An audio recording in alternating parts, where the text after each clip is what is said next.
Las Vegas, I am headed to Resorts World Theater September 27th and 28th. 2 shows only. Get your tickets at BertBertBert.com. Well, they found 2 blockages over 90% in my LAD artery. They told me 99% when they did? when you came out. I didn't know. 99%? In the LAD, which is otherwise known as the Widowmaker artery, because when that one gets 100%, you're dead. Like that's a massive heart attack and you die. There's no recovering from that. Oh my God. Yeah. Hey guys, make sure to check out the Bert and LeeAnn bundle, the best of both worlds bundle at BertBertBert.com for $40 today. That's right. Check out the best of both worlds bundle with Bert and LeeAnn stuff starting today, $40 a bundle. Well, I guess Saturday the 7th, we're empty nesters. Are you ready for that? I don't know. I don't know. Some days I think I'm ready, and some days I'm not so sure. It's a lot of Bert. It's a whole lot of Bert where I'm like, where are my girlfriends at? You know, I think Peter is Bert's assistant. Peter and I have a joke. There's a stand-up comedian that's in our circles named Shane Torres. And when Shane was about a couple of years ago, he would constantly just reach out and touch his mic stand, or he would touch the wall behind him. And it was some kind of OCD thing that he had. He just needed to know kind of where things were. And so we have a joke, Peter and I, that Bert all day long just needs to reach out and touch and see where I am. You know? So like this morning, I'm like unloading the dishwasher after I had breakfast, and Bert's working out in the gym, and he calls me and just goes, come out here. So I come out to the gym and he's nowhere. And I just start walking in circles looking for him. I'm like, he just called me to come out here. Where did he go? And then Peter goes, well, he went behind the house to shower. I think he was just touching the mic stand. He just wanted to see where you were. Come out. And I'm like, that might be my empty nest. So all day long, he's just touching the mic stand. Oh, boy. Ugh. So I don't know. We'll see. You're one down, one to go. Yeah. And Camille got back to college okay? Yep. Yeah. And how was her summer? How was your summer with her? Okay. It started out a little on the It was rough a little side. rocky. She She have some reentry? She had some reentry. She had very little independence here because she didn't have a driver's license. She got her driver's license did this this summer, summer. so She that did. was a huge thing that happened this Oh, summer. good. Yeah. But she hadn't had it before, so she didn't have it. She got it like 3 days before you guys went on vacation, and then she went back to college from there. So she hasn't had a lot of opportunity to drive by herself, but that was a big step for her. So and Her confidence was shaken first year academically. She did great in all the other areas. She showed up to class. She, failed one class, but she, passed everything else, and she made lots of friends. She joined lots of clubs. Awesome. She did her laundry on a regular basis. She washed her sheets. Like she did, she did a great job. But her confidence was really shaken. I think she went from like being an A student to suddenly being a Having to work a BC little harder student and not quite know how to work harder. Yeah, and working hard and getting a B or a C, like working her ass off and getting a B or a C instead of working very little and getting A's. And it was really confidence shaking because then it left her thinking, wait a minute, I didn't take a math or a science this year. Those are my real challenge classes. What's going to happen when I take those? And so she kept saying, I don't know if people like me can go to college. I don't know if college is for people like me. And I was like, listen, I know plenty of people stupider than you who have a college degree. Yeah, totally. Lots of people have their degrees, and I was just talking to Sarah downstairs about how what I forgot about college is that the hard part is the beginning, and it gets easier the longer you're there. So even as the courses crank up, the material gets more intense. Really the most intense part of college is the beginning, because you're taking these classes that you don't necessarily want to take, that you don't necessarily have any sort of interest or Proclivity for? Yeah, or proclivity. Exactly. And so you're just being forced to take a bunch of gen ed things that you're like, ugh. But it gets so much better when you're doing something that you know you're good at, you love, you're genuinely interested, you're surrounded by people who are genuinely interested in the same thing as you. It's like so easy to do life when that's what you're surrounded by. So, Right. But I forgot that because, she's the first pancake. So you, There's a lot you forget in there. yeah. You get back in it and you go, oh, yeah. Georgia was just asking me questions yesterday. We were podcasting about her junior year. So she, and it made me think about what each year of college was like, right? Your first year, everything's new, everything's exciting but nervous. You have friends, but they're not solidified yet. You have a social life, but not solidified yet. And then sophomore year, it's like a 9-month party. Or it was for me. I partied from September to May. Like, it's just a straight up party. And then junior year, I was like, I better get to work. Like, I got to get this shit done. And she's about to enter her junior year. And she was like, I was just talking to my friend about that transition. Like, I lived in a party house sophomore year. All my roommates were super party. And now I moved into a townhouse with like academic girls where they're really focused on getting their work done. And she was like, I really want that, but I'm afraid I'm going to miss out on a lot. And I was like, oh, don't worry. It shifts for everybody. Sophomore year, everything kind of just like, people start really batting down the hatches and getting through school, right? So we'll see. Well, we were supposed to have a book club, but someone maybe had some heart issues. And so we put our book club. I was wondering if the book club book is what gave you the heart issue. Yeah. Well, and spoiler alert, it wasn't me for a change. I think our last book club that got postponed due to heart issues, I was the culprit. So was our book club the culprit for you? I wish I could say it was. I think he was really excited about the book club. I say so, right? So what happened? I'm curious to know everything. I want to know your symptoms. I want to know your history, anything you're comfortable saying. Yeah. And by the way, if you say something and you're like, I actually don't want that out there, we'll just take it out. So don't worry. We'll edit anything you don't want. We'll just take it out. Okay. I want you to be comfortable to talk about what you're comfortable to talk about, and you can totally change your mind. Fair enough. My goal, I should have said this before we started, is to learn. And if there's something that you went through in this experience, both of you, that someone at home could hear and go, oh my gosh, that's happening for me, and it would help them, that's my whole purpose. It's not about gossip or juice or drama. That's not my game. My game is, what can I learn from something you had to go through, like it or not? And hopefully someone else can learn from it too, because you're way too young, in my opinion, and way too fit, like physically fit, to have had the heart problem that you had. So tell me everything. I want to know everything. Yeah.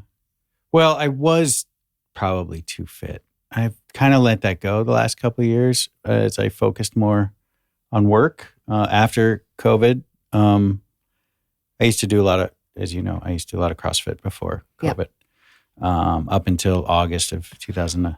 August 19 when I had shoulder surgery, and then I rehabbed that shoulder surgery and literally went back to my first class on Saturday, March 14th, and then I think the 16th they shut down gyms. Oh my gosh! So, but we were doing it at home. My gym had home classes, Zoom classes. Mm-hmm. So I did that for a while everything was shut down and our industry was shut down. But then gyms reopened in June or July, and Vivian. Sorry, am I allowed to use names? Yeah, I do. Our youngest child, Vivian's name. She was a preemie, as I'm sure you may or may not have discussed here before. Yeah, and she had lung issues and had some asthma issues over the years. And we felt she was at greater risk of COVID at the time. She was considered a high risk, and I didn't want, and there were no vaccines, and at that point, even when gyms were open. And I didn't want to risk bringing it home to her or to anybody. And trying to do CrossFit with a mask. Yeah. Man. That sounds like a lot of fun. Yeah. Not at all. So I kind of let it go, and then work started back up, and then we went back to, and then the vaccines came out. As soon as the vaccines came out, I went back to the gym. I think there was a 2-week waiting period to inoculate. And then how soon after did you rupture your bicep? No, that was a while later. Oh, no. Wait, Yeah. hold on. What was the shoulder surgery? I had rotator cuff surgery. Oh, okay. It was Well, that's a tough one to rehab from. yeah, it was a long, I mean, 6-8 months, something You like had to that. sleep in a Recliner. recliner for Yeah. like 8 weeks or something absurd like that. Yeah, it was a tough one. My It was- mother-in-law had that same surgery. It was rough. Yeah. I think the best time my in-laws had was the two of them trying to get her underwear on post rotator cuff surgery. Yeah. I mean, she said that they had not laughed that hard in like 25 years.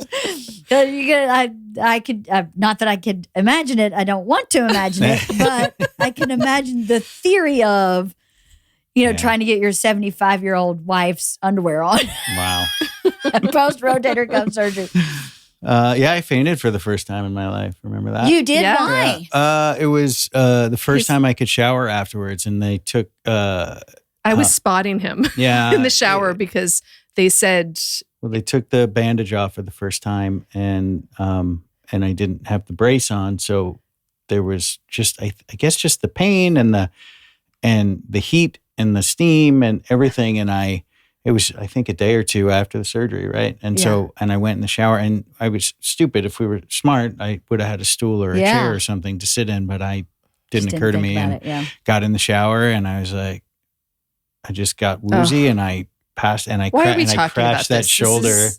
I know. This is honestly getting me agitated. Wait, you crashed that shoulder again? Crashed your shoulder, and you hit your head too. Wait, Did I? what? You hit the I shoulder? don't remember that. Yeah. I hit What that shoulder. happened? Did you hurt it? No, not really. And we called the doctor, my and God. she said blunt trauma is not going to do any damage to it. Oh, at this thank point. God. So, yeah. So anyway. This is not the real story. No, this isn't the real story. This the real is the story build-up is to you the story. stopped CrossFit, so you were not in the best shape of your and life, but you also true. weren't in the worst. You No, were exercising, going to yeah. the gym, et cetera, et cetera. Listen, Sure. you're not overweight. You're like a fit, you're a healthy looking guy. You know what I mean? And Thank you you. did have Appreciate a long history of working out Mhm. in a very intense way. CrossFit's not like, oh, let's take a walk in the park. It's pretty True. intense. Yeah. So you're not someone who's been sedentary. No, definitely not. Yeah, you were someone who was very active. Maybe not at that moment, but I still play But softball. he was still pretty active, Yeah. like playing softball and going to the gym, like lifting weights on his own, like so Yeah. doing CrossFit-esque stuff. But Mhm. yeah. My most recent show ended on May 31st. Was my last day, and so all of June was sort of my time to really get back in the gym, and I was getting back in pretty hard and feeling pretty good about it. June 21st, I think it was. So I went and saw my cardiologist for my normal 4-month, 6-month follow-up. Everything was good. And that was just, he did not have a prior heart condition. He had a cardiologist because he had to get cleared for one of the surgeries. Gotcha. Yeah. And I had high cholesterol. So I've had an issue of high cholesterol. Triglycerides have been on the higher side. And then they did the calcium plaque test, and those numbers were a little elevated not to where it really worried my cardiologist, but to the point where he said, it's something we need to keep an eye on, and we should do the test again in a year. And so there was some plaque buildup showing on that test. And that was done in November of last year, I think. so question. Mhm. So when Bert goes to the cardiologist, they ultrasound like his neck and his heart and underneath his rib cage with just this little handheld Mhm. dude. Did your doctor not do that? No. Okay. No. I was curious. Well, they did that once I went had- back with symptoms. right when you went So, back with symptoms. Yeah. So I think it was just a couple days after I went to the cardiologist, we were on a hike. And okay, let me set this up. Okay. When we hike together, Richard is a great husband. We get along great. I don't have a lot of complaints about him, honestly. I'm the more high strung one in the relationship. He's the LeeAnn. You're the Bert. There's one in every couple. Yes. Yeah. Yes. We had so a where's discussion this yesterday going? I'm about the a Bert. female brain, Yeah. a male brain. Yeah. He's got the male brain. I got the male brain. Yeah. Where this is going, though, is my one complaint. I would say the one recurrent thing that comes up in our marriage is that if we're hiking together or if we're out walking together, or if I'm in heels, like if we're going to like say a rap party or something, Okay, I'm in heels. He is always walking ahead of me. And I'm like, what is this? Like, is this, are we in some like, evangelical sect of like, so where the men walk ahead? Like, what in the name of God is happening here? Like, do you not want to be seen with me? And he's always like, oh no, he just has ants in his pants. He's just always moving at a fast pace. And I hike a lot, like a lot.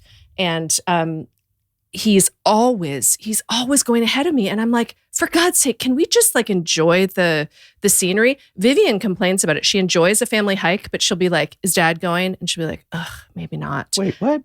Yeah, you know this. And because she's like, oh, he's always trying to rush us through the hike. And she's like, I want to stop. And she's like, she wants to like dip her fingers in the river. Vivian? Like, no way. The ambler of all amblers? You're kidding. Yes, they are not well matched for hiking. And I can do both. Like I can go both ways, but like I'm there to like bird watch too, and to like, look around, like, are there any bunnies? Is there a coyote? Like I'm there to observe too. And he's just like power. So on this particular hike in June, I realized that I was sort of like in the lead and I was kind of like dropping back for him. And I thought, oh, maybe he's really listened to me after all of these years. Instead. And then meanwhile, I was suffering. He stopped and said, I'm sorry, I'm having chest pain. Oof. And that's never good. But then he had chest pain and then he burped a lot and then felt better. And I was like, ugh, you got to clean up your diet. I don't know if I felt better right away, but I mean, it would relieve the pressure in my chest. Well, this started happening. This sort of right. So on the first hike of chest pain, then burping, and then feeling better. And I was like, okay, well, you're clearly having reflux. So, but I have a history diet. of reflux. So I take meds for reflux. So So that was the initial reaction. But I knew it didn't feel quite like what I normally had. It just felt like there was trapped gas in the middle of my chest. Like it was pressurized in the middle of your pressure. chest? And then when I would burp, it would relieve that pressure and the pain would ease a little bit. And then... But would it go away totally or just it did. lessen? Well, this first time it went away after just a few minutes. And then we finished the hike and it was fine. Didn't have any more issues. Nothing really happened that week. Week? Hold on. So that happened on Saturday, right? Saturday or Sunday. I don't quite remember which day it was. On the hike. Were you still burp releasing for that week? Yeah, I had a little bit of, I felt gassy, but I didn't have pain. There were no chest pains, anything else. Again, until the next weekend when we went on another hike. Same place, same, basically and it's not a real area. strenuous hike. It's not either. too strenuous. So, yeah. But there are a couple spots where it got a little bit hilly and you get your heart rate up a little bit and it started happening again. And same thing, the burping came back and I was like, I drink a lot of carbonated water. I'm Italian. We do eat a lot of pizza and red sauce. He eats a lot of spicy I eat spicy food. foods. I'm not great at managing. Yeah, I'm not great at managing my reflux other than with the meds. Right. I drink a lot of caffeine. I do a lot of coffee. You break every rule. Pretty much. Yeah. And I've tried to be better, and I go through phases where I'm better about it when it's really acting up, and then it's like, I'm married to that. I get it. Yeah. So the wife was like, "Get your shit together, clean no up your more diet." marinara for you, Mr. DePatri, right? But it was the same pain, same issue, same release with the burping, and it took a little longer for it to settle down that time. Like I would stop, my heart rate would drop back down. The pain would go away. We'd walk a little further. It would come back, go away. And that happened for maybe 10 minutes and then it was gone totally. And we continued on our hike and it was fine. So that was Saturday or Sunday again. Next week I would go to work. Now, at this point, I had just started another job. I started a new show. I haven't done a feature in a long time. I've done a lot of television over the years. And I got a call to help out on a feature. And I was really excited about it. It was a big feature, $100 million. Oh, wow. Chris Pratt kind of going to San Diego and shooting here. And it was a big deal. And I was going to probably end up running second unit on it. Amazing. So so I drove to work and park in the parking structure in my office on the other side of the lot. And I would, and maybe quarter mile, third of a mile, not terribly far. Yeah. But a walk. But a walk. Yeah. And by the time I got to the door to the office, my chest was on fire again. And I went up and I sat down at my desk and got my heart rate down, and it went away. But again, the burping, as soon as the pressure, there was a gas buildup, and as I let that go, then it felt like my chest was feeling better. But also by this point, you were eating really clean, like really. Yeah, we'd gotten a lot better at this point. Oh, gotcha. Yeah, so he wasn't eating anything that should be I causing cut out him all that gas. Or all the anything. sparkling water and cut out the beer and wine, and we weren't doing pizza. Well, we did do pizza that weekend because that was when Weirdos closed, I think. So, yeah, that's a whole other story. That's when Weirdos closed? Yeah, it's our our favorite pizza place. in LA. Have you had Weirdos? No. Oh my God, it's so good. They're currently closed. They lost their location, but Oh, no way. it's a so bummer. good. Yeah. Never heard of Weirdos. We'll Check it plug out. them later. but Later. It's amazing pizza when they come Yeah, I'll back tell up. you all. So you're at your desk yeah, and you're so- burping and it's going away. yeah, it went away, and then it went away, and then the rest of the day was fine. And then I think going back to the parking structure, it happened again. And then the next day, it didn't happen. So I was like, okay, maybe the eating cleaner is helping. And so I went back and forth a couple of days for the rest of that week. And I think then that was somewhere around the 4th of July. And over that weekend, Camille and I went to the gym. And I know it was on a Sunday. It was the Sunday after the 4th of July because we went to The other gym. Yeah. the other gym because ours is closed on Sunday. So we went to another one that was open.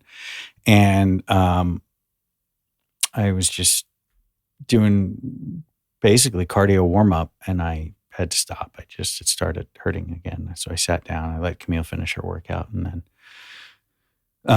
then we left. And by the time I got home, I was fine. And I was like, oh, happened again, but whatever. So, so then finally, the next week, we're into the next week, and it happened twice that week in the middle of the night. I woke up to go to the bathroom, got back to bed, and it didn't happen right away, but I was laying there, and I thought, and I often get reflux at night when I'm laying down. So, again, thought that was it, and I kind of waited it out. First time it went away without me really having to get up. The second time was about 4:30 in the morning. It was, I think, Wednesday of that week. And it was bad. It got to the point I couldn't sit, I couldn't stand, I couldn't lay down. I was in so much pain. I was sweating. My heart was racing. I was in some serious pain. I was about to wake Kirsten up and say, I think I need to go to the emergency room. And I had taken a couple of anti-gas pills, and all of a sudden, just like that, it stopped, went away. And my heart came back, everything, and I stopped sweating. I went back to bed, fell asleep, and it was fine. Got up, went to work the next day, did my thing. But at that point, I said, I got to reach out to a doctor. Yeah. So I messaged my gastroenterologist and my cardiologist. And the gastro increased my meds, but said, make sure you talk to your cardiologist. And so the cardiologist called later that afternoon and said, well, you should come in and see the doctor. But my cardiologist was going to be on vacation for the next 2 weeks. And they're like, do you want to wait till he comes back? And I said, no, I don't think I should wait. I should come in. And so I saw somebody else there in the practice. And they said, well, we get you in on Monday. And I said, okay, I can do Monday. And it really didn't, it was still happening on the walk to and from. And that was getting more and more frequent and worse by the time I remember even I think that Friday, by the time I got back to my car, it took me a really long time to get it under control, and I didn't want to drive until it was under control. And I remember sitting in my car and waiting for it to pass. At this point, we were starting to get worried. Well, yeah, Right. it had been the what, cardiologist, a week and a half or almost 2 weeks? More, two That's and a half a long weeks. time, y'all. I know. I know, but see, Acid reflux, I get it. It sounds like acid it really reflux. seemed like it was relieved when he was burping. So it just seemed like, like heart conditions aren't relieved by see, burping. This is why I wanted you to talk about it, right? Exactly. This is exactly why. Yeah, and on top of that, I just started a new job. The fear of losing that job over the summer, which is supposed to take me into my next job, and being financially in this industry as slow as it's been in LA for the last 2 years. You're a locations manager, is that right? Location manager, yeah. For feature films and television series, yeah. All of that played into not wanting to go to the doctor and just convincing myself that it was reflux was acting up. Right. So anyway, Finally went to the cardiologist. Everything, did an EKG. Everything was normal. He said, but we should do a stress test, see when you can schedule it. I was lucky enough that they were able to get me in the next day. So I went in the next day and I did the stress test. I'd never done a stress test before. It's not true. I think maybe about 10 years ago I did one. But I didn't really remember it. They put all the sensors and everything on you, and they just make you walk on a treadmill, and they increase the incline until they can read your heart. Well, 4 minutes and 12 seconds in, they shut it down. Well, really? And usually, like, just for context, like when I've done a stress test, they just keep increasing the speed too. So you're running and you're sprinting and you're.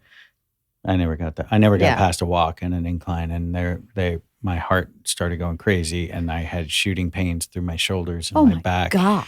And they immediately shut it down and laid me down on the table, and were trying to get my heart rate. They said every test they were running was off the charts. Wow. And that they basically, but once my heart rate came down, my EKG came back to normal. There was no indication that anything was wrong.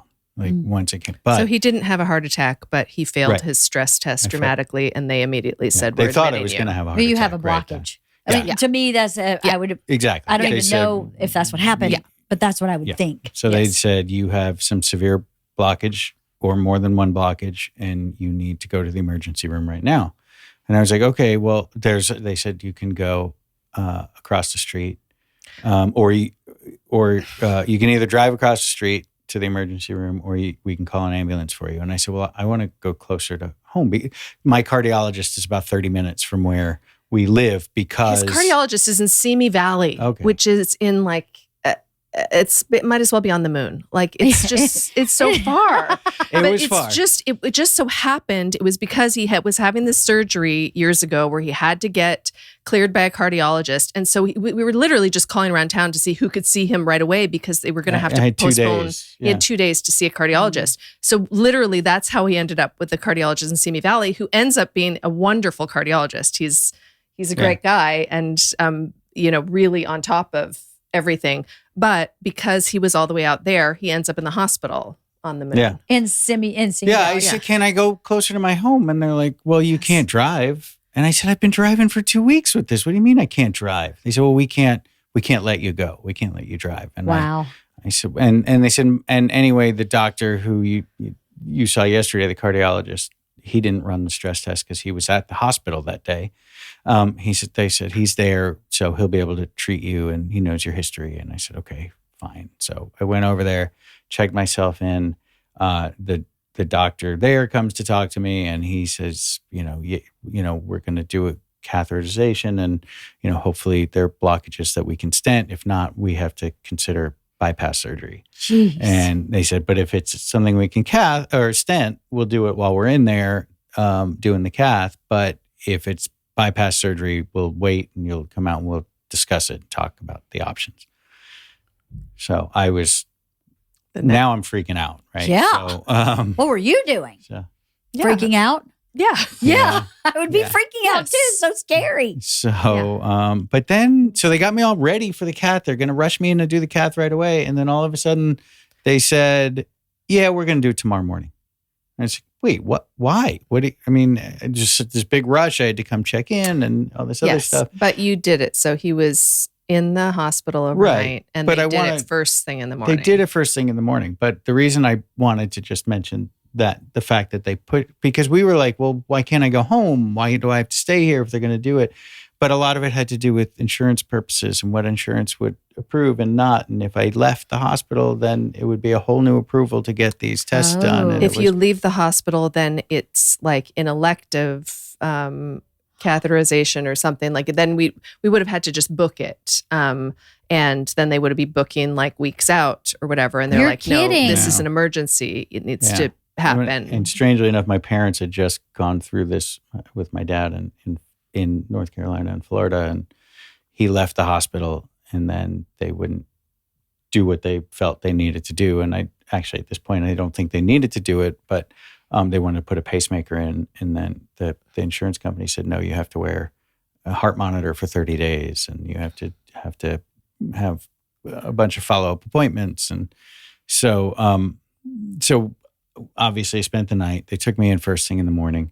They did the cath. Luckily, they found 2 blockages of over 90% in my LAD artery. They told me 99% when they did? when you came out. I didn't know that. 99%?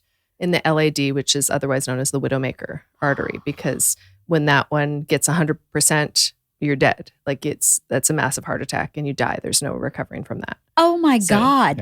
Yeah. So and you had another blockage I had 2 also? blockages in that artry, and then I had a third in an offshoot of that artery. Wait, and that was a what? 70%. So 2 99% and 70% blockage. So they went in and stented the 2 99 percentage ones, or 90. I thought they were 90, but you're saying 99, so that's even scarier. They did those that at that time, but when I talked to the doctor later, they didn't do the third one. The offshoot one? The offshoot one, for a couple of reasons. One, it was only, they don't tend to stent until it's at least 70% blocked. And I was 65 to 70. Additionally, they have to use some iodine dye or whatever it is to see what they're doing. Mm-hmm. And it's really hard on your kidneys. And it took them over an hour to stent my those 2 blockages, and they said they used a lot of dye and they just wanted to get out of there. They didn't think staying in any longer. So they said, well, we're just going to monitor you, and we'll hope that, you'll be on blood thinners for a year with the other 2 stents, and hopefully that will help. But then different doctors were weighing in on, that he should have stented the third one right away. And then some people were saying, no, it's good that he waited. No, he should have. So it's one of those things that all doctors aren't in complete agreement on when that third one should have been stented. They were saying, you can wait and see. But then we were like, what do you mean wait and see? Every time he has any pain, if he ever has gas pain again, we're going to be running to the ER because... And luckily my cardiologist said, well, if you want to stay, we can get it done now. We could do it again today, this afternoon, or tomorrow. And they said tomorrow because they needed a day for my kidneys to flush out the dye. And so, we went back and forth again because I asked my doctor, and he's like, well, I said, what do you recommend? He's like, well, it's 50-50. Like, you could do whatever you want. And then I called the doctor who actually did the catheterization. I talked to him, and he said, you ask 10 doctors, and 5 will say, don't do it, and another 5 will say, do it. And I said, well, what do you think? I said, is there going to be any more trauma? Because they go in through your wrist, and so there's going to be more trauma. Yeah, I had a big giant bruise here for like 2 weeks, but, and so he said, it's really up to you. And I said, look, I'm here. I don't want to go through this again. Like, I don't want to be back in the hospital and stress tests and everything else just to find another. I said, let's just do it, get it done. Mm-hmm. And so I did. And then, so the next morning we went back in, and he told me on the phone, he's like, it'll take 30 minutes tops. And then I went in for the cath, and they didn't really sedate me as much for the second one. I was a little bit out of it, but I heard him joking around with the technicians and stuff. And he's like, yeah, I feel bad. I told him it'd be 30 minutes and it only took 15. So, that's good. I mean, but that tells you the difference. How bad the blockages were. If it took an hour plus an hour and 15 minutes to do the first 2, and then 15 minutes for the other one. So I came out of that. And then when I saw my cardiologist again, when he came by to check in on me later that day, he said, I think you made the right decision. So I feel good that we did the right thing. That's good. And then spent another night there, and they sent me home the next afternoon. Now I'm doing cardiac rehab. So what's cardiac? Excuse me. I'm not really Did I sure just have yet. a heart attack? No, what's cardiac rehab? I don't really. I don't know. I've only done one session. They're basically monitoring his blood pressure. So he has like smart monitors that talk to blood them. pressure cuff, a scale. And when he exercises, instead of him just self-reporting, oh, I went to the gym, I did this, they can see, oh, you hiked. But they give me specific workout, like how hard to work out, how to get my heart back into conditioning, what eventually it'll get into diet, which I think is really kind of interesting because none of my doctors, nobody has said, like, have suggested making changes to my diet. Oh my God, it was so funny. When he was in the hospital, I brought the girls in to see him and we were worried, but honestly, I don't think they were as worried because I was just like, no, Dad will be fine. I was just, stayed very calm with them. So I don't think they really had a good sense of how serious it was until when they heard somebody else like saying, oh my God, is he okay? And whatever. And they were like, was Dad ever not okay? And it was like, yeah, it was kind of a big deal. But Camille came in and was looking at Richard was telling her just like what he'd had for lunch and what they were bringing for dinner or something. And she was like, that's an awful lot of red meat for a heart patient. That's right. Yeah. That's cute. Yeah. But they did. I mean, they had me on low sodium there in very small portions. But when I left, nobody said, don't eat. Isn't that crazy? Don't do, like nothing. Really very little in the way of instructions other than rest and, you can go back to work in the end of next week. And I was like, and I asked them and I said, I work in a really stressful job. And we were like a couple of weeks out from filming. We're less than a month away from filming, which is basically crunch time, especially for our department and securing everything. And this feature was on location every day for 50 days. Wow. So there was no stage work. There were no sets built. It was on location every day for 50 days and a lot of bouncing around a lot of locations. So I said, this really stressed, like, should I be? And they said, well, do you sit at a desk or are you out, And I said, well, I'm both. I do a lot of desk work, but I'm also out in the field a lot. And on this particular show, there was a lot of outdoor action sequences and stuff in the woods. And so we were hiking into some locations and things like that. And he said, oh, well, that's all good. We like all that, but we don't really like the stress part of it. And I'm like, well, I don't really get to choose that. Right. So ultimately... And then your wife was like, I don't like the stress part. You need to get your shit together with your stress. Because these things are like, heart disease is a multifaceted thing. So you can't really know what you're going to... Obviously, there's a hereditary element. And we've seen that in your family.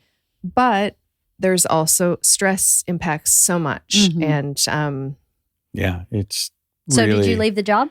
I did ultimately leave the job. And I think it was a bit of on both ends. Like I didn't really want to go back and they were in a position where they needed to either decide if they were going to replace me with somebody because I wasn't even really able to work from home, or if they were going to go without a second location manager. And I think the other location manager wanted a second location manager. I'm not sure that production wanted to give him another second. But anyway, that's neither here nor there. We mutually agreed that it was probably best if I didn't come back to the show. And I'm glad because we did have a little trip planned that they already knew I was leaving for this trip for a week. Right. But I was able to extend that and take Camille back to school. That's great. Out of that. So a lot of things contributed to not going back, but the biggest one was I just didn't want to deal with the stress. And I think, things that there were signs that this was going on even before the actual hard symptoms showed up. Yeah. Which I didn't know and put together. And some of the signs are now we can only know because they're the absence of signs now. So, like what? He was a really sweaty dude. Like when he, especially... I always attributed it to being Italian. He was a really sweaty dude. Like when he works out, he like pores? Yeah. Pores. That's a symptom? Pores sweat.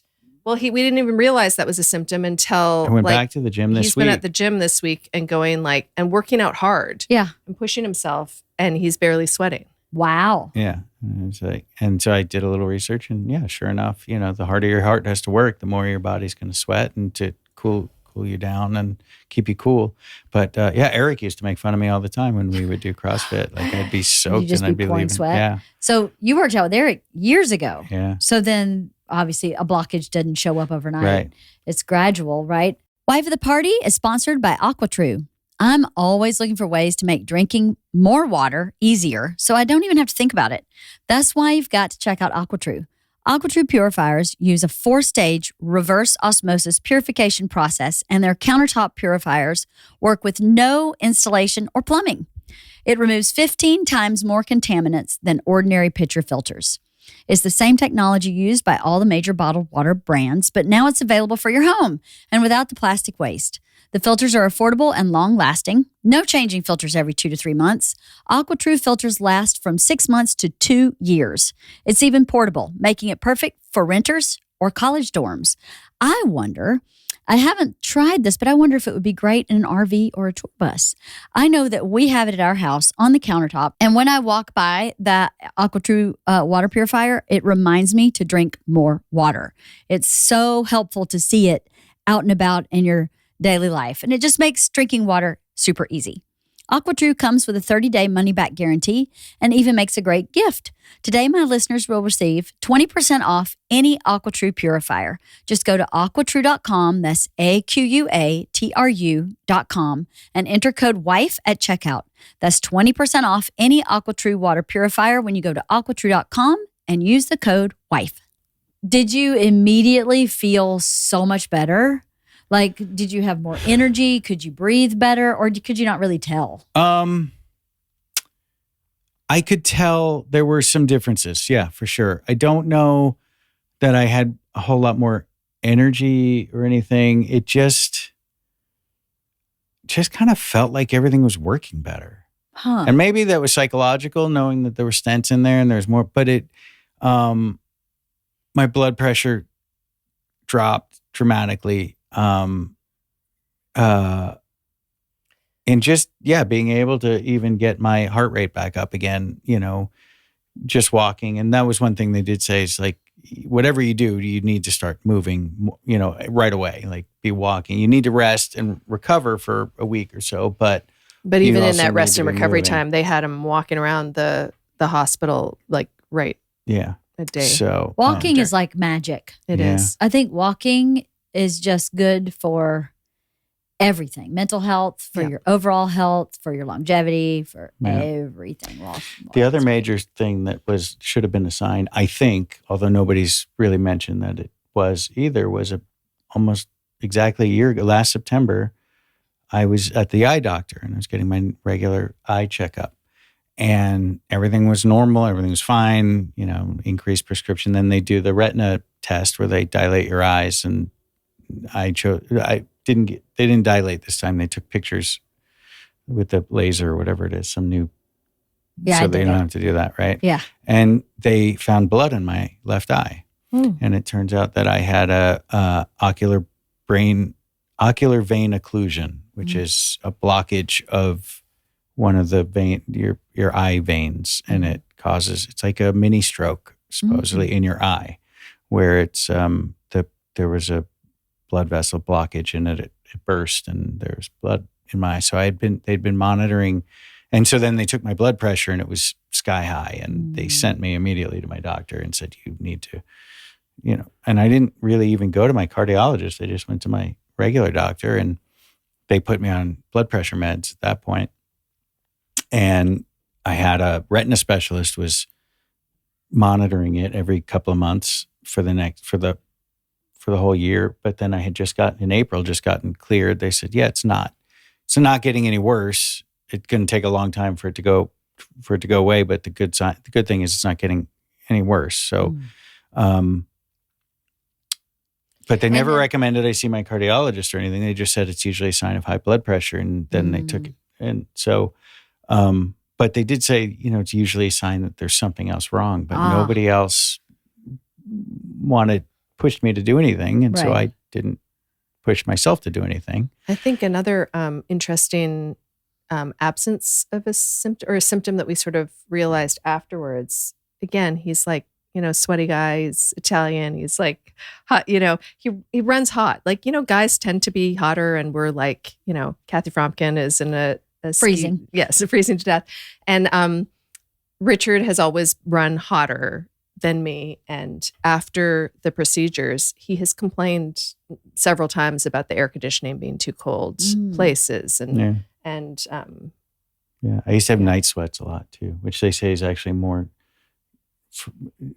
common in women who have heart disease. But I had a lot of night sweats over the years. And so looking back on it, all those little things, but the ocular vein occlusion should have been, I think, a bigger warning sign than anybody took it for. I agree. That sounds like, that's frustrating about medicine, isn't it? Is that people, I feel like people are not diagnosticians anymore. They kind of just treat what's right in front of them. Yeah. Yeah, and there's not enough integrative. Yeah. There's not enough, my dad was having some heart stuff where we have AFib in our family, but he's not diagnosed with AFib. He keeps having episodes and they can't really find out what it is. And I keep going, have you seen a pulmonologist? Because he's having like long-term shortness of breath, like an hour, where he can't get his breath under control, but he's not testing to be an AFib. So I'm like, no one has recommended you see a pulmonologist. I mean, they're all connected. Your heart and your lungs are connected. Maybe your heart is triggering something in your lungs, or maybe it's vice versa. And everybody's like, huh? No. And I'm like, what? Why do you just keep going? I don't know. It's not AFib, but it's something. Yeah. Well, let's figure out what the heck it is. Yeah. Maybe it's anxiety. Maybe it's allergies. Maybe it's, maybe he's abducted by aliens. I don't know, but it's something. If it's not AFib, there's got to be an answer. Yeah. It's very frustrating. I think I would be very frustrated have had a stroke in my eye and someone not put those two pieces together. Yeah. Thank God you got some help. Yeah. When you did. Yeah. That's so scary. So you have to do this cardio rehab for how long? I think it's more geared towards people who actually have a heart attack, but they did recommend it and sent me to this company. I think the program's like 12 weeks, but then I can extend it beyond that if I want. But I think my insurance covers 12 weeks of it or something like that. I think you're going to be fine after that. Yeah. I mean, he's already doing regular, like hiking, fine. Going to the gym, fine. Yeah, I don't think it's going to take too long. It's more just a guidance just to hopefully help me change my diet and do the things so that in the future I don't have these issues. Like my diet wasn't terrible. I don't eat McDonald's every day for lunch or anything like that. But, and I cook a lot. So I try to cook mostly healthy foods, even more so now, but even before that. Yeah, even before. I mean, honestly, with Vivian home, Vivian eats very, very healthfully. She's super into her health. Yes. And other than, like lasagna or something, or homemade pizza night or something, but we don't eat. We don't even make lasagna. Nobody eats it except for me. Yeah, I know. Well, we used to. I'd eat it with you. Invite me over next time because I love lasagna. I actually make a good lasagna, but I am not Italian. Is there anything that you, let me see how I'm trying to ask this. Like, did this shake anything up in your family or in your paradigm? Did it shake anything up where you go, well, from now on, I am feeling this way? Or yes. Yeah. Okay. Give it to me. So. Yeah. What is it? You go first. Well, for me, I had an aha moment when I was driving home from the hospital one of the days. And I there was a moment of like, why us? Like, why, Vivian was in the hospital for a very long time. She, we have genetic syndrome. We have congenital defects. I've got, I had a heart attack. Richard had this. For a second, it was like, why us? And then I kind of slapped myself in the face, like, why not us? Shit happens to everybody.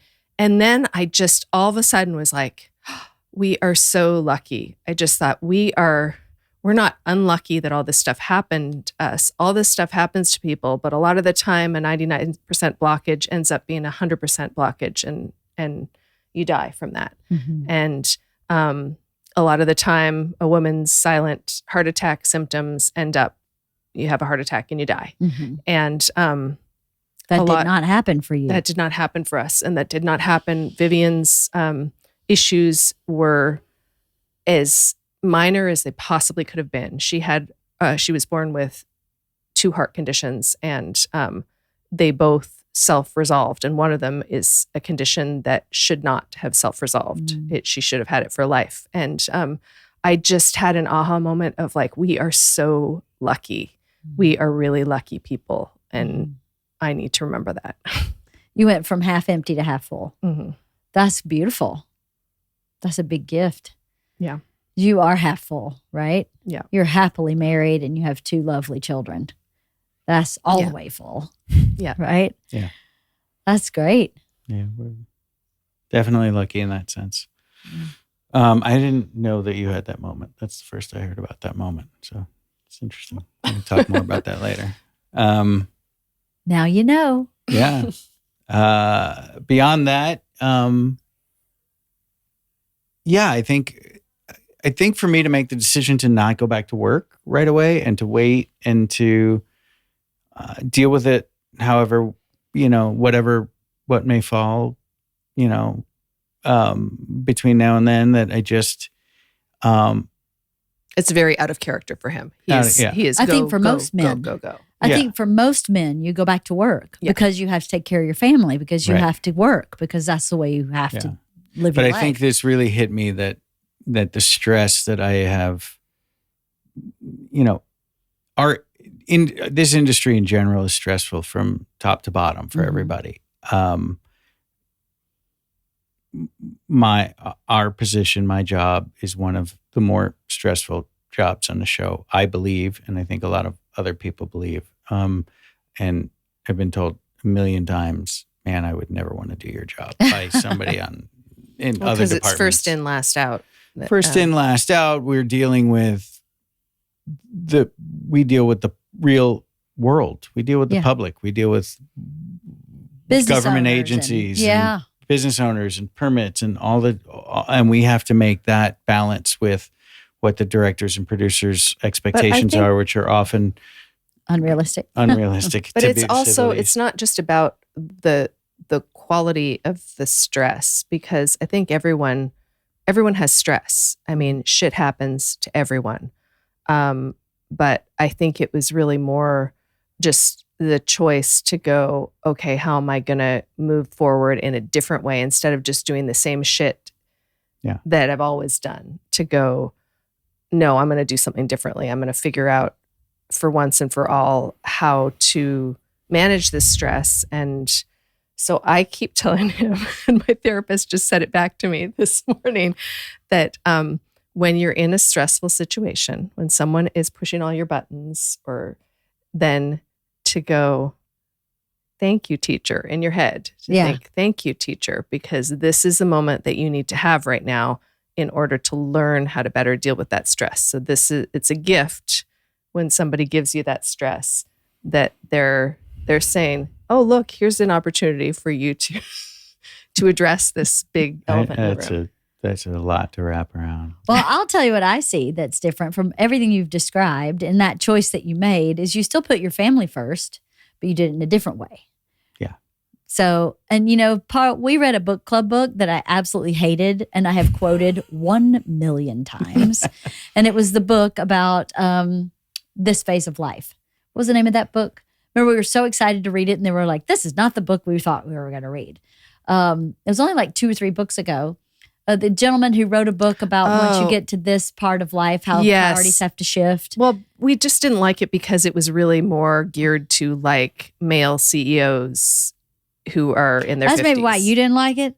I didn't like it because I don't want to hear I'm getting old. I didn't want to hear that. But at the same time, everything he said that happens for a person in their mid 50s, late 40s, early 60s, fill in the blank, somewhere right in your middle age, is that you do have moments where people in your life have serious illness. You're suddenly taking care of the generation in front of you. The generation you raised are leaving and are independent, and your focus shifts to either the generation ahead of you or your own space in life. And your priorities, if you're a healthy person, mentally, physically, emotionally healthy person, you're supposed to shift how you see your work. Because from what the guy said in the book, you spend about 20 years building something. Plumber, carpenter, fill in the blank, trapeze artist. It's like 20 intense years of building. When you get to that 20-year mark, something happens chemically in your brain where you stop being as intense or driven. And it's kind of a chemical reaction to this long-term intensity of just drive. And if you are healthy, this is what the book said, if you're healthy, then you start shifting into a different place. You may stay in the same career, but perhaps you mentor people instead of be the person that pushes the boulder from A to B. You mentor the people who push the boulder from A to B, because you actually end up being more fulfilled. Not just about money or achievement or whatever. Your fulfillment comes from a different place when you get to this part of our life. And if you, what I loved and hated this about the book, but what I've carried with me since we read it is that permission to look at how you function differently based on like a scientific piece. Like he did scientific research about the brain that said this is what happens in the brain. So it's almost like, you know, I don't know, sharpening a knife over and over again at a certain intensity and realizing, well, maybe I should use a knife to spread something now instead of cut.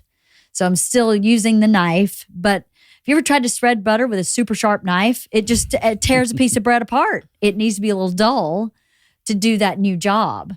And so when I've become frustrated because I maybe don't have as much stamina at something or as much focus or as much interest even in what I had even 5 years ago, I've relied on that book a lot to give myself a break and to go, you know what? That's not what I'm actually supposed to be doing right now. My brain and my chemical makeup is supposed to be looking at things a little differently. And if we can give ourselves that permission, it makes it really easy to walk into this next phase, which should be slower and kinder and more about community, less about the drive and focus of the 4 people under your house, more about, as he said that in the book too, what they, in their research, where happiness was found in our age group was in the broadening of what they did, of the mentoring and of the hanging out with friends and being in nature and connecting to a spirituality, whatever that may be for whoever. It can be listening to music. It doesn't have to be, you know, God even per se. But I hated that book. The whole time I read it, I was like, this fucking guy's an asshole. What an asshole. And I've quoted that book a million times. You should read it. Yeah, you should read it. It's so From Strength to Strength by Arthur Brooks. Okay. And I literally in the beginning He's reading the like, sex book right now. I passed that one along. Okay. Well, it's on my nightstand. Hold I haven't on. opened it yet. Are you really reading the sex book? Well, I'm going on a trip tonight, and so I just moved it over to his nightstand and told him that I think he should read it. You've read it. Yeah. It's awesome, right? I think it was great. Yeah. I can't wait to talk about it. It's been so long ago since I read it. I read it like I'm in gonna June. need to reread I'm going to it. have to reread it too. But it's so great, was isn't good. it? Yeah. It was really It was good. really You should good. read it. I think any happily married couple or unhappily married couple should read this book about sex. This is our book club book. But part of what I'm talking about, I think that book is helpful too, is that you just kind of, everything, you know, you think about a long-term sex life and how do you like spice it up? We've been together for this long. How do you like spice it up? And how that is temporary. But the what really makes it spicy is the deepening of connection. And you think you have a deep enough connection. We've been together this long. We've been through all this already. Together, what more could we have? We've raised kids. I'm sure grandkids are coming at some point, but the theory of everything kind of broadening and deepening, and that's what your chemical makeup is craving, is really fascinating to me. It makes me really curious. Instead of feeling like lost or daunted, it makes me really curious about what's this next phase supposed to be, if that's what your brain is just doing chemically. So very cool that you said, you know what, I'm going to take care of myself. I'm going to recover, and I'm going to be kind, because you were really given a gift. If you were 99% blocked, buddy, you were given a gift. Yeah. And what a gift you gave then yourself again, to just go, I'm gonna take care of this. I'm gonna really do right for myself, so that you can work forever if you want to. You asked about paradigm shifts. I had another paradigm shift that happened really recently, and that's about this topic. And it was about, instead of saying, I'm going to do this for my mental health, I have some things on my list every day, like meditate or do my therapy homework or whatever, that get pushed to the bottom as the day goes on. They just get pushed to the bottom, and sometimes they don't get done. Often they don't get done. I'll deal with that tomorrow because it's for my mental health, my quote unquote mental health. And I just had an aha moment where I was like, this is for my health. Like he needs to get his stress under control for his health. Therefore, so do I. Therefore, so do we all. Like stress is a direct contributor to wellness. And so to sort of push it down the list as, well, it's just mental health. Like as if it's the difference between crazy, certifiable and not. When mental health, it's literally the cortisol that's in your body, not wanting too much of that in your body to wreak havoc in your body. So I had a paradigm shift of going, from now on, I say, this is for my health. So it's like, I go to the doctor for my health. I take medication that is prescribed for my health. I do this mental health stuff. It's no longer mental health. This is for my health. I'm going on this hike for my health. So yeah. It's a priority shift, isn't it? And it really, there's something I've always done in my brain where I have a couple of non-negotiables, right? It's always been that way. Like Bert traveled so much. People always ask us, how did you do it? Because he traveled so much. I had some non-negotiables. He could only work 3 weeks a month. Non-negotiable. 1 week a month, you had to be home. And when you were home, you were plugged in. Not negotiable. Like, of course, sometimes he would have to not be plugged in, but it was always temporary because my non-negotiable never really changed. And I think as we get older, those non-negotiables need to be really reevaluated regularly. What is your non-negotiable? Well, I have a lot that I haven't actually put in place yet that I'm like waiting to sit in place. Like there's one thing, I keep saying this to Bert. I want to go to the beach once a week. And I just can't seem to find the time. But I need to somehow make that non-negotiable so that I can, even on Saturday or Sunday, go for an hour. I just think it's a wonderful opportunity when you have something like that, when you glass half full, something like that, to really take some time to create what you want life to look like. Yeah. You're so very true. Good at your job. You would not have kept working after COVID if you weren't really good at what you do. So that's a blessing and a curse, isn't it? Yeah. It is. How do you keep it all a blessing? How do you move into a place in your life or open yourself up to have an opportunity show up that's easier on you, that you can use your expertise and thrive? Such a crazy month. Yeah. Do you know that we talk like this on this podcast? Have you ever listened to our podcast, Richard? Probably not. Very often. I don't listen to podcasts at all, really. No. It's not anything.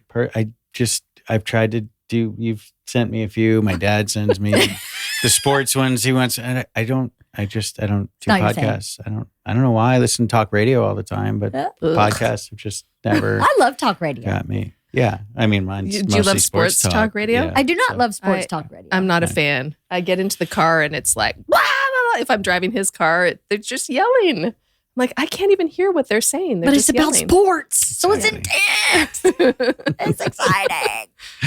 But I should listen. I did to- give him a my little wife prep. is on it occasionally. She's I awesome should on it. listen. We have so much fun talking about do all have kind of fun. stuff. We love I our know. book club. She was kind of Yeah. coaching me on the way here. Oh, and she was was. Well, I just just She's saying a said- pro.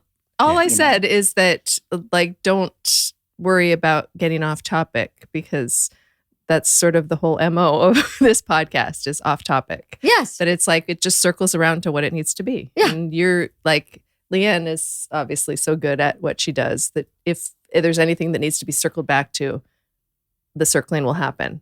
And if it doesn't, then it Well, let it doesn't go. need to happen. I just listened to one of our old book club. Oh, Pride and Prejudice. No. We all agreed on it. We all loved it. So we had nothing to talk about. So we talked about the book for less than 5 minutes. And then we just were shooting the shit for like an hour and a half. So I was like, just heads up, that might happen. Roll with it, baby. Just roll with it.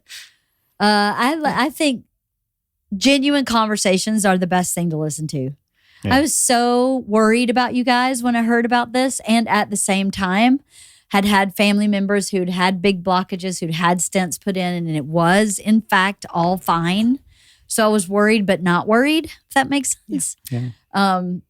Very grateful that this is the end result. Yeah. Right. I That think we all are. really, really grateful. I'd Yeah.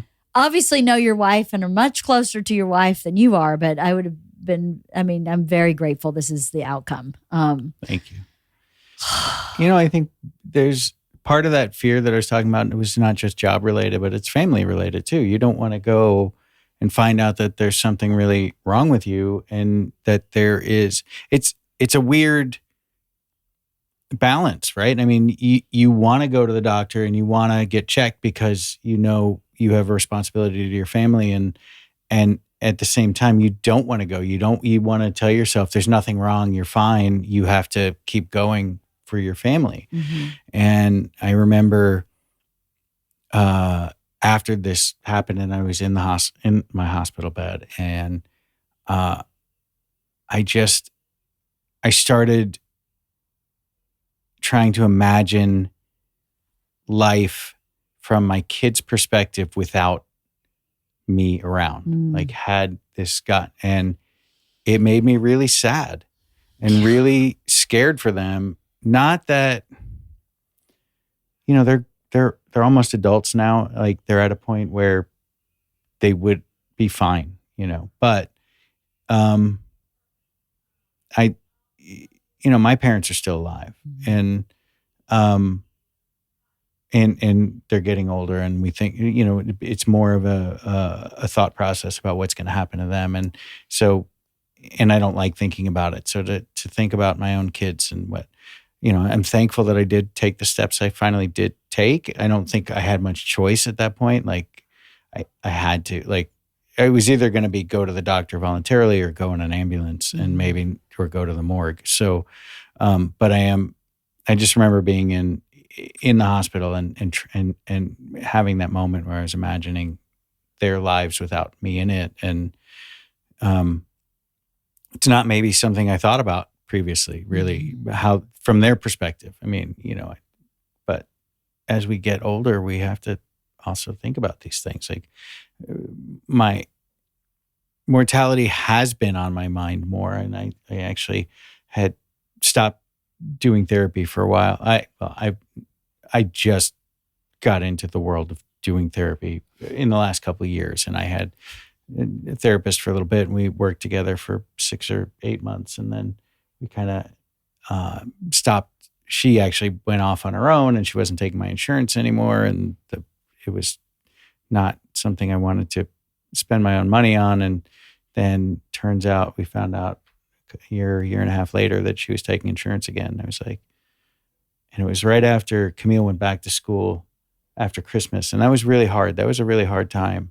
Like, her going off to college in August was really hard on me. It was a lot harder than I thought it was going to be. I got a lot more emotional than I thought I would. And meaning in the weeks leading up to it, not that moment where she left. Like that moment was like pride but leading up to it, I kept trying to write this letter. I just wanted to write a letter to her about my feelings and how proud of her I was and how honored I am to be her father. And I couldn't do it. Every time I sit down and write it, I'd tear up, I'd get emotional. And so then at Christmas, she was home for a month, and then she went away again. And it's one of those things, like, I used to travel a lot for work.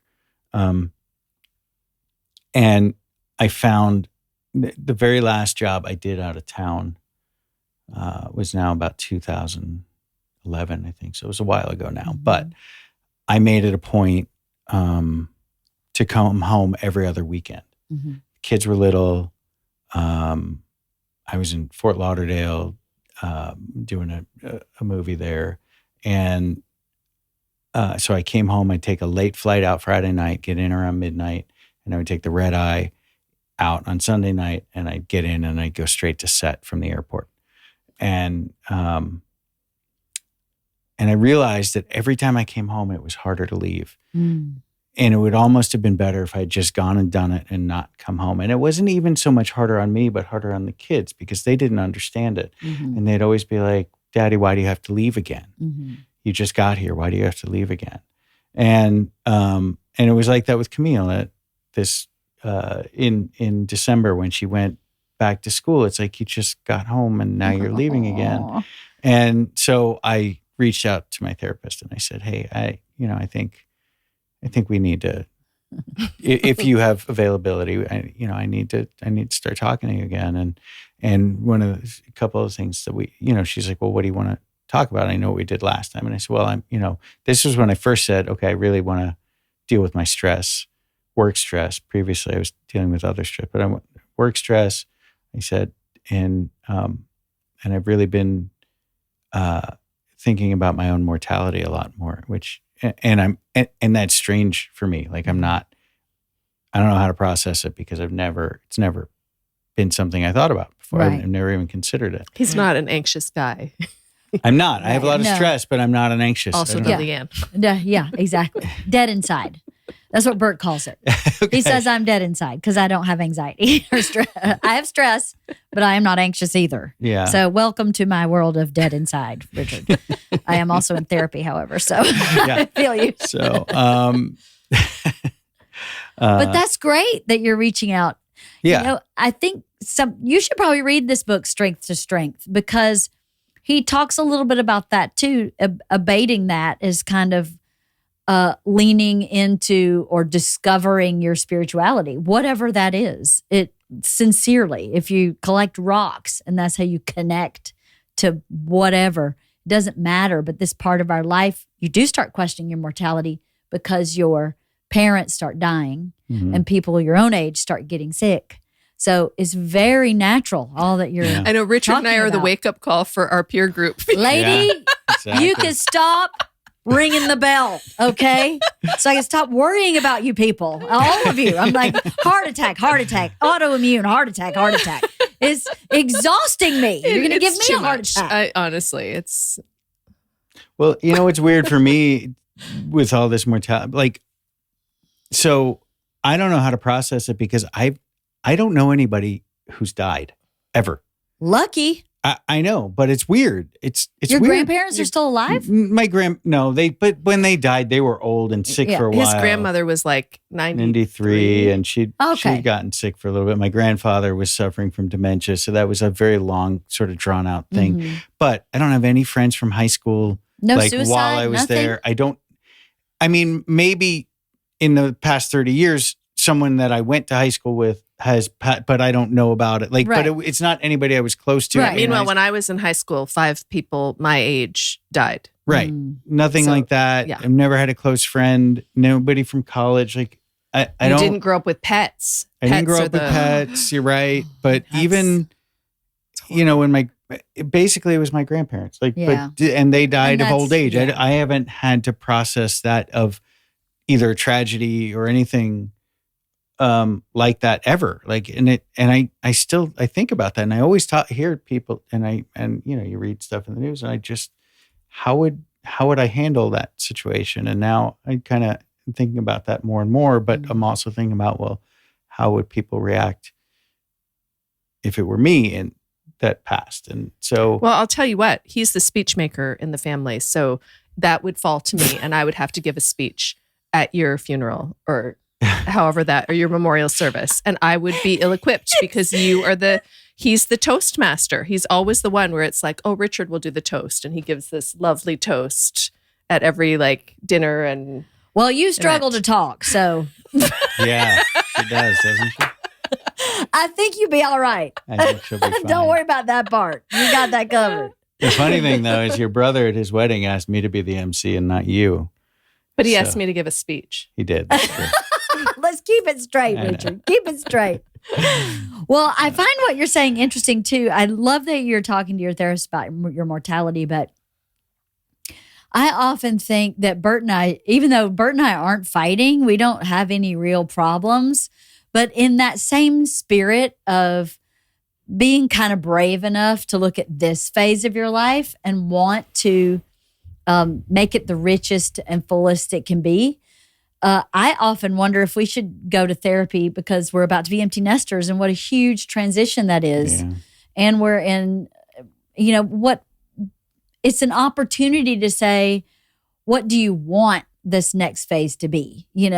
Doesn't mean that you can quit your job, or I'm not recommending or saying that, people who don't have the luxury to just say, oh, I'm going to sail off the 7 seas. That's not what I mean. I mean like a mental shift, like what you're talking about of going from glass half empty to glass full. Maybe it's not that black and white, but it's an opportunity when you have these kind of marker moments when both your kids go off to college to kind of say, well, what do I want my thought processes to be? What do I want my experience of, this sounds stupid, but what do I want my experience of my morning wake up routine to be? Because let me tell you, I've been driving kids to school for 15, 16 years now. And I don't have to drive anybody to school. So this morning I got up when I used to get up to take Isla to school, 6:30. And I just couldn't sleep. Bert had radio at 6 a.m. and I just couldn't really sleep. So I got up and I started my day, and I was scooping dog shit in the backyard, which I never had time to do in the morning, which bothered me because I was like, I want the day to start clean slate. I'm only going to do it once a day. I'm not scooping shit all day long. But I was scooping shit this morning and I was going, wow, this is like a whole new world. I don't have to drive anybody to school.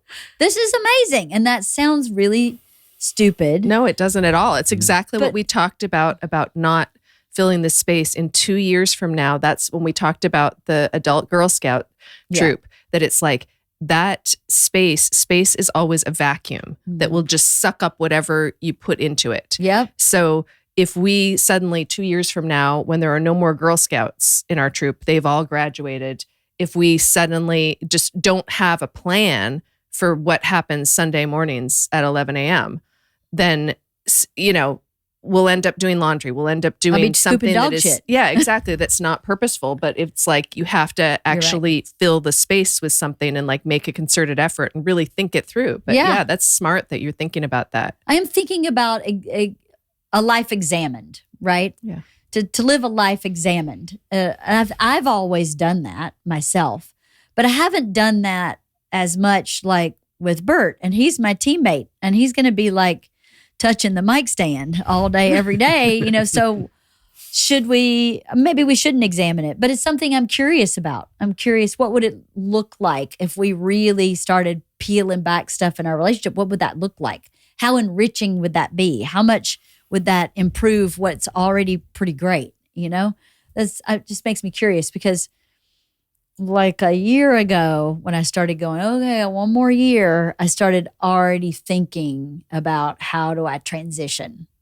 It's really smart that you're doing that and you're aware of how you feel about Camille leaving and then coming back and being hold on, why are you leaving again? That's really very emotionally healthy and aware to even have those thoughts. I think a lot of people don't think like that. They're just angry and they don't know why, or sad and don't know why, I depressed. spent a lot of time in my life angry. So it's nice to not. Like when I was younger, again, I always would attribute it to being Italian, and I was Cultural thing. Yeah, I was a hothead. I was, and especially when things would get, competitively speaking. I find this hard to believe because he's the level-headed one in our relationship. I bet in softball he's not. Yeah. I bet in CrossFit he's not. Yeah, that's true. No, it's mostly competitive. Yeah. When I played Little League, my best friend through high school and beyond, we knew each other through sports earlier before we became really close in high school. And he always, we used to joke about it that we didn't know each other's names. We just knew each other, but I was the hot-headed shortstop and he was the long-haired catcher. And that's how we referred to each other. We knew each other. So, that's funny. But, where was I? I don't even remember, unfortunately, where I was going. Well, you mentioned the anger. So I did. Yeah. I did. And I think my anger manifests in different ways. Camille and you and Vivian hasn't expressed it so much, but hate to even be in the room with me when I have to deal with a customer service issue. Oh my God. Like AT&T, like that, you mean? AT&T, last week it was my medication that they didn't ship to me on time. This was medication that I just got from my heart issues, and they weren't shipping it to the right place at the right time. And, infuriating. yeah. So, I'm not, I'm Definitely hothead. Yeah, Hot but I've worked in it. I worked in it a long time I rescind my last statement based on your customer service phone calls alone. He's just such a calm dad and like so calm with me. Like when I'm freaking out about something, he's just like, just let it play out. And, he's very cool, calm, and collected about things that I'm like, why are you not freaking out about this? I have every right to freak out about this. Until Spectrum goes down and then shit hits the fan. Exactly. Right? Exactly. That's pretty funny. You're an excellent balance of each other. That's great. It's great. Yeah. Meanwhile, if Spectrum goes out, I'm like, this is the universe telling us that we need to watch less TV. As long as it doesn't happen in the middle of a ball game. Oh yes.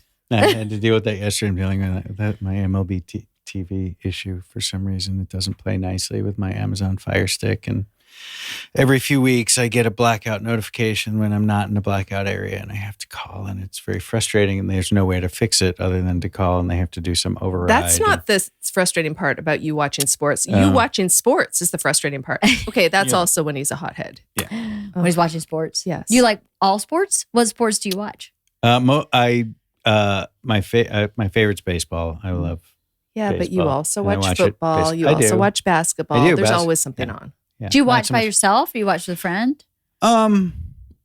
Mostly by myself, just because I don't go out as much as I used to. But football,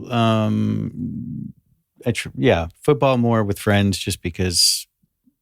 Football's we so go fun to watch. Yeah, we go out on Thursday night and watch the Thursday night games or whatever.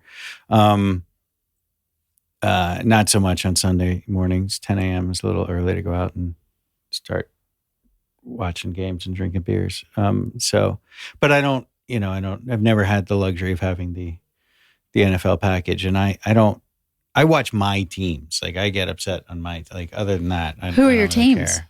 I'm an all Philly sports guy. I grew up, I was born in South Jersey, right outside of Philly. My dad grew up there in Camden, New Jersey. His dad is such an even-keeled dude, but he basically told them if you... Yeah, when I was, we had to be... Teams? Well, so when I was about 10 years old, we used to go every weekend, Saturday and Sunday, we'd go to my mom's parents' house. They had a pool. So we would go, and it would be the whole family would come over, and we'd swim and do the barbecue and all that. And I would sit inside with my grandfather, and we'd watch the Mets and the Yankees. And so there was a period where and we never got where we were at that time in our lives, where we were in Central Jersey. So we were the television networks, because there was no cable then, got the Yankees and Mets games. We didn't get the Phillies games. We'd have to listen to the Phillies on the way home with the crackly static on the AM radio, and my mom would be screaming at my dad, "Why are we listening to this?" And my dad, "Quiet, we got to hear what's happening." Anyway, so I got to know the Mets and Yankees a little bit at this time. So I remember sitting at the dinner table one night, and I've told the story countless times, and I remember saying to my dad, I said, because my dad started taking us to Phillies games when we were 3 years old. He'd take our little league team, the whole team, at the end of the season. We'd go down, drive the 2 hours, and we'd get everybody down there and go sit up in the 700 seats and nosebleeds. But we'd go, and I said, "Dad, do we have to be Phillies fans?" And he said, "Nope. You can root for whoever you want to, but you can find a new place to live." I said, "Okay," and that was it. So, but you can find a new place to live. Yeah. So I have suffered, and my brothers and I talk about it all the time. And, I think every Philly sports fan in history talks about, the suffering of being a Philly sports fan. Yes, but then when they won the Eagles, was it when they won the World Series, or was it when the Eagles that your dad was visiting us? Yeah, that was. And I was videotaping the two of them, that was when the watching Eagles the were in the TV Super Bowl, and my dad happened to be visiting. We got to watch it and watch them win together their first Super Bowl. That's so that was cool. Yeah, that was a lot of fun. That's really cool. A really good time. Bert's mom is from Philly, and she's one of 9. She has 8 brothers. Oh, wow. And they're all Eagles fans. Mm-hmm. And when the Eagles won, we all got Eagles stuff for Christmas. Nice. The next year, I think it was. Yeah. We all got Eagles stuff for Christmas. They're hardcore Philly sports fans also. Yeah. I understand who you are now even better. But we had one of those moments about kind of the next phase of our life earlier this summer too, when we went on our first trip alone, without the kids and leaving the kids home since we've been married. Other than an overnight, like an overnight in town, right, or whatever. Because we don't have family out here, so we've never any trip we've ever taken involved the kids, and it would either usually involves taking the kids to see the grandparents or something like that. Where'd you go? We went to New York. New York City. How was it? It was fantastic. It was amazing. We had the best time. We had the time of our lives. Yeah. Well, it was short. We were there, I think, 4 nights, 5 days, right? 4 nights, 5 days. It was amazing. And we went. We hit it hard. We did as much as you could possibly do 3 in Broadway 4 or 5 shows, days. another show, dance we just did everything. Yeah. We walked miles and miles and we miles also started talking about it came up somehow for the first time. I lived in New York before I moved to LA. I loved New York. I never thought that I would leave. I left for a relationship that wasn't Richard. And then I ended up here, and I landed here. I had friends, and I liked it. So I stayed here, but I didn't realize until this trip that Richard had always dreamed of living in New York. No way. Well, I grew up in Central Jersey. Yeah. And with the train station in our neighborhood that went to New York. So I spent a lot of my teenage years and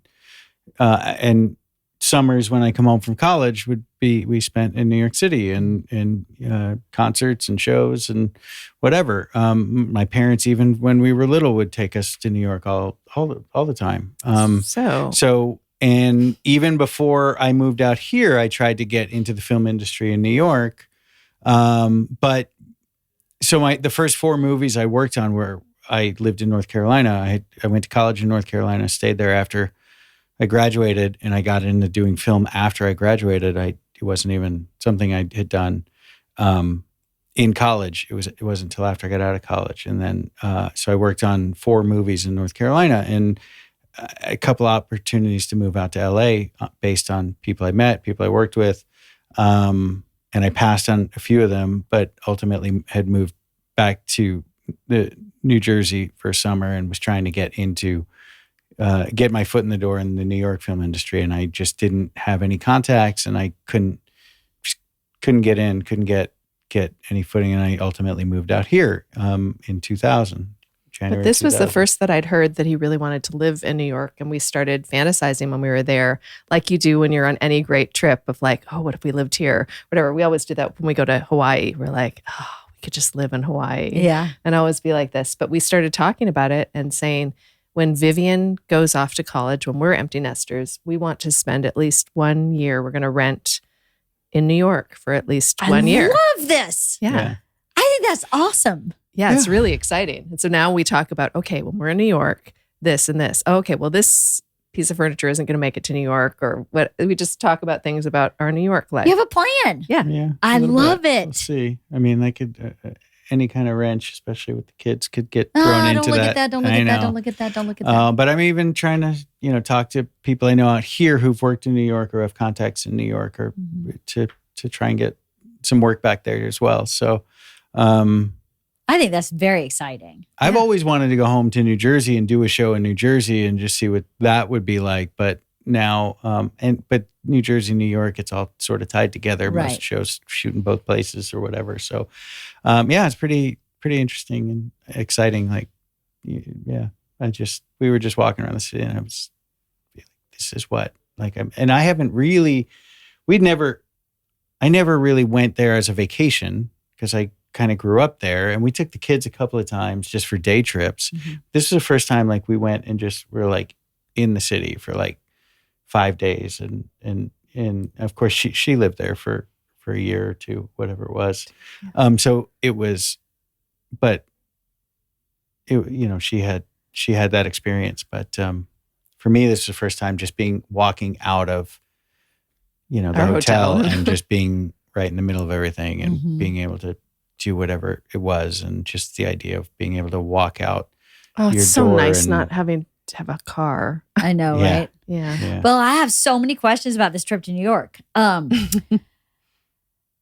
did it feel to go? Okay, so I have so many questions. I have to wrap up though soon because I got to go do I my know. hair for something else later. But did you feel like you were dating again when you went to New York? Or did you feel like it was like, because Bert and I used to go on one trip a year without our kids, but he was always working, right? It was a work trip that I would join him, and my mother-in-law would stay with the kids. So, but during the day when he didn't have a show, it was so fun. So we never completely lost that kind of moment in time once a year where it was just us for like 4 days straight. How did that feel after this long? After 18, 19 years? 20. It was for our 20th anniversary that we chose to do it. Shut up. Yeah. It was really amazing. It was amazing. Yeah. I mean, we. Did you remember like stuff you forgot about? Does that make sense? You mean about our relationship? Yeah. Yeah, in some ways, I think. I mean, yeah, I think we did. It was wild. It was like we had no plans. I mean, we just said we're going to go to New York. That's not true. We had one plan. We were going back to go to Broadway. We wanted to go see some Broadway shows. It had kind of started. We were talking about like, where are we going to go? We're going to do a trip. We knew we were going to do a trip. We were talking Hawaii, but then we knew the kids kind of get upset if we went to Hawaii without them.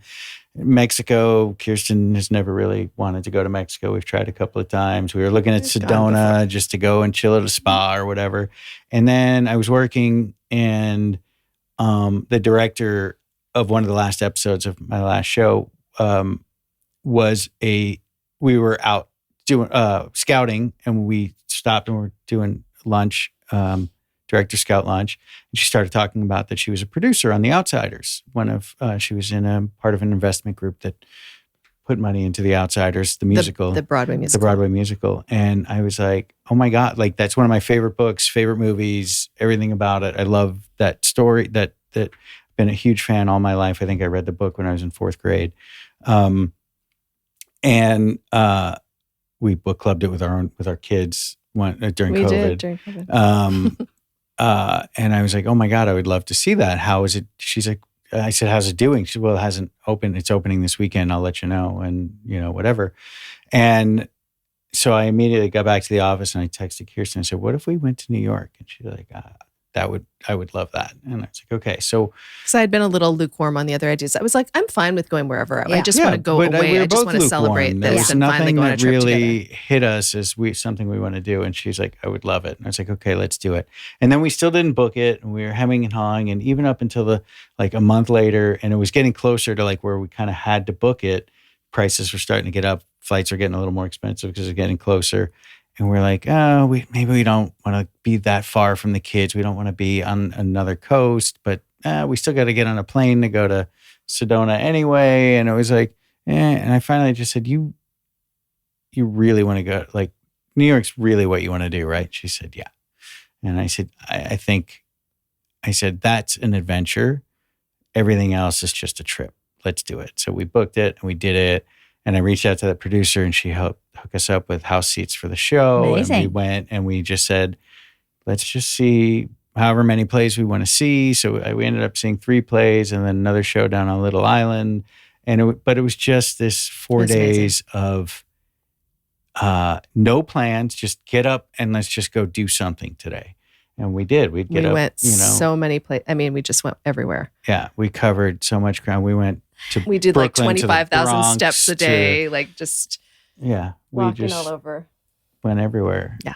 And it was great. And we went to Little Italy, not Little Italy in Manhattan. We went to Little all- Italy in the Bronx. Yeah, Like, which then I later we went found out. everywhere. I didn't even know. My mom told me after that my grandmother grew up on Arthur Ave in the Bronx, which is No where way. Little Italy is, and that's where Yeah, it was a her great- grandparents lived and where her mom was raised. And Great trip. yeah, it was top to bottom. It was, and we still talk about it every day almost. And Well, read that sex book, and then you can take it with you to New York, right?